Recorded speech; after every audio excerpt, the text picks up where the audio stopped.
Hey guys, in this 2025 tutorial, I'll show you how to transfer your website in Wix.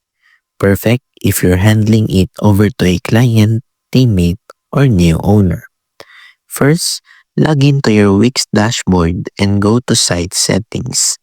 Scroll down to Transfer Site Ownership and click Transfer Site. Enter the email address of the person you want to transfer the site to. Make sure it's the same one they use for their Wix account. Choose whether you want to keep or transfer ownership of any connected domains, subscriptions, or payment methods. Click Next.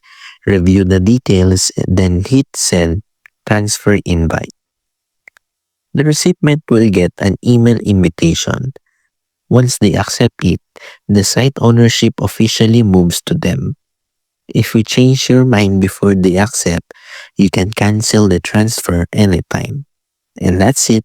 You've successfully transferred your Wix site ownership. If this helped you out, don't forget to like and subscribe for more 2025 Wix tutorials every week.